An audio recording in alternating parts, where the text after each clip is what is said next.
See, this is a shifting story in that our understanding of it shifted multiple times while we were recording. Some live research on But air. Good it show. shifted from before we read it to after we read Yeah, exactly. it. Well, we are, after all, on the air breaking news journalists, some of the best. So tune in while we talk about military emails being sent to Mali. Yeah, and to be fair, Peter did finally end up saying something interesting. True. Not like finally overall, just finally during this episode. This year.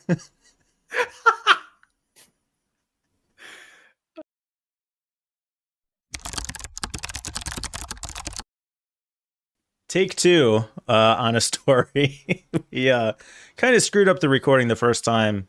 Not the recording, the actual content. Like, we just blew it. Technical issues. Technical issues. Oh, right. Yeah. Technical issues. Yeah, At any rate, the actual story from The Verge is about how people will often mistype email addresses to .mil email domains.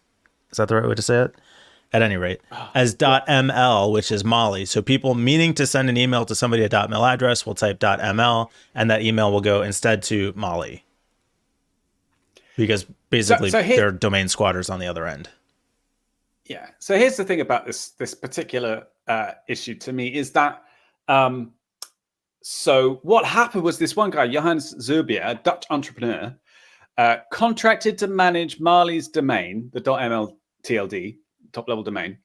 He noticed that people had been sending it to incorrect domains, and because I guess he manages the root name server which handles .ml, and he has created, because there's a couple that exist, like army.mil and navy.mil, which are the main domains used in the US for the military domains, military organizations. And so he registered army.ml and navy.ml, and he's seeing, quotes since January, 117,000 misdirected emails. And it's just this typos. year alone. People, this year alone. So he's been telling the army about this and blah, blah, blah. I don't really know what the solution is. It's just people, the same thing happens with writing out an envelope and just mixing up the numbers or putting the wrong financial details in a transaction. It's just a human error. I don't think there's any real solution. But it kind of annoys me that he's gone to the effort of creating these domains. If he's managing the TLD, shouldn't he just make them invalid domains that are unable to be registered, and then people will get a bounce back? Right. Like a normal but I bounce? think so. Well, here's the thing. I think a couple of things. I bet you he could black hole this, right? And just not worry about it. But this guy seems like a good person. He's contacted the US military multiple times, and seemingly it's gone nowhere. And what this article says is that Russia and the Wagner mercenary private military group are about to get a foothold in Mali in like now, and his contract's about to expire. So basically what's going to happen here is that all of these emails sent from some of the things listed was like intelligence officers and like recruiters, and just so much content that shouldn't be going out to anyone but the intended recipient could go into the hands of the United States' number one adversary, Russia. So like that wouldn't be good, right? Now The Verge did contact the Office of the Secretary of Defense, and they got a statement back from their spokesperson that said that the DoD is aware, and any emails going out of the military to a .ml domain is blocked, according to them. According to him, that's not true. He's still seeing these emails come through. So while you on still one see end, them from other outside the military systems going in. Yeah. Yes, but also I bet you, I mean, we never know. Like, they could be claiming that and it's totally untrue. And they could also do a lot of work to make sure this doesn't happen anymore.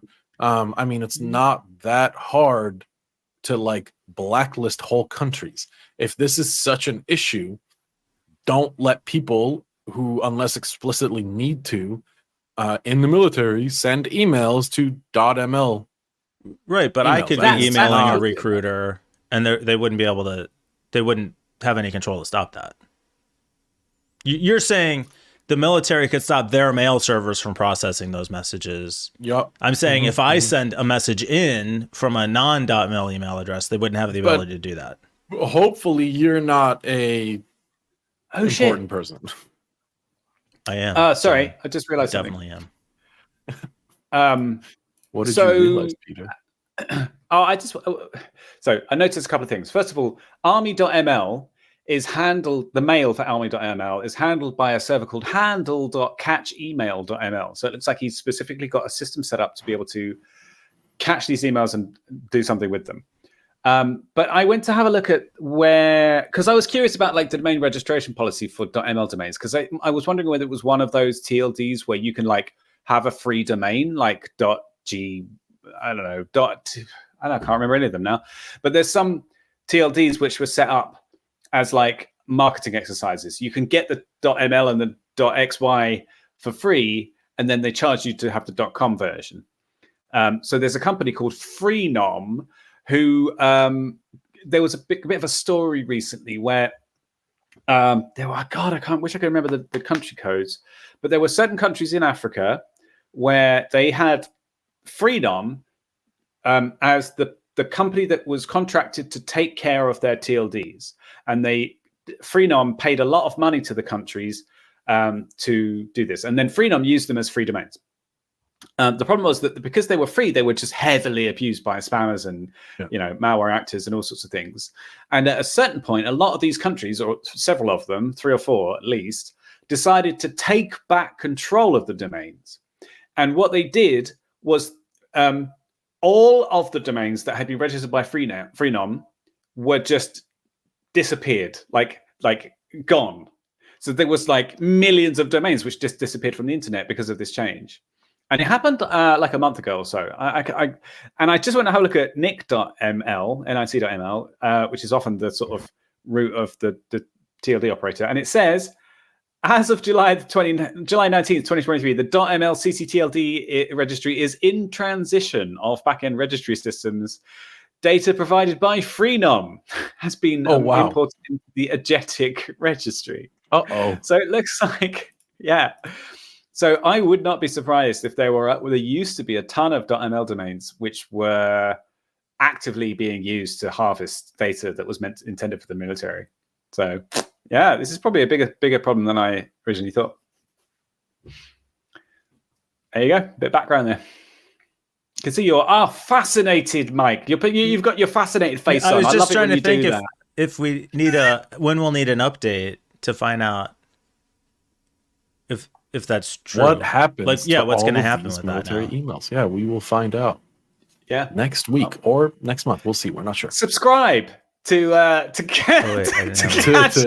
And click that little bell. You'll know when, because you'll keep getting spammed by us. Do you know what? I never click that bell. I can't, in good conscience, recommend that anybody. I have click 2 accounts. I have 2 YouTube accounts who I have the bell on because I want to. Yeah, one of them's your own, right? Your own channel. Obviously, I have to be notified when I upload a new channel. Yeah, Joe Biden's attaboying me.